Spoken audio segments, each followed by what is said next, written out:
Many weapons have been used in the American Revolution. The innovations by the Americans were variations on the British and other European weaponry. The Americans showed great ingenuity in altering or inventing new and effective weapons during the Revolutionary War. The American soldier's survival depended on his weapons. Much of the equipment needed was in short supply and difficult to get. Many soldiers provided their own weapons and household items. The weapons used, such as howitzers, flintlock pistols, rifles, swivel guns, and their individual pros and cons will be explored.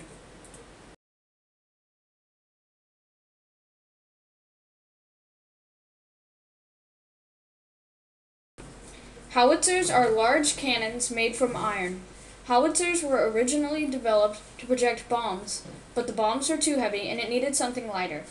The charge burned too quickly, so they gave it a shorter barrel. The howitzer is a cross between a gun and a mortar. Soldiers needed to know how to do math in order to calculate the direction of the shell.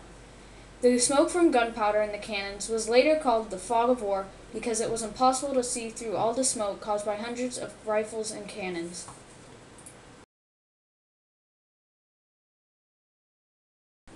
The swivel gun was a small cannon that was attached to something that did not move.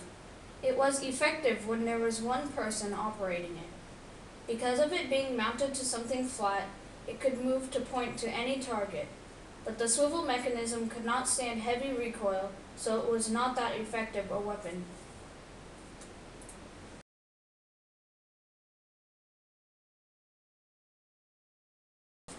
During the Revolutionary War, swords were almost obsolete. Swords were only reserved for high-ranking officers. Officers would wear hunting swords as a symbol of their rank.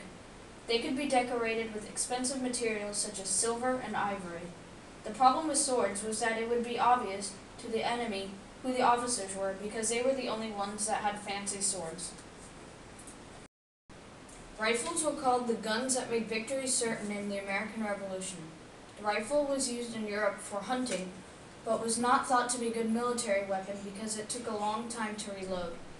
The Americans later added a bayonet to the rifle. The troops that used rifles would not be right up front, but in the bushes or woods firing from a distance. The rifle was slower to load than the musket, but was more accurate.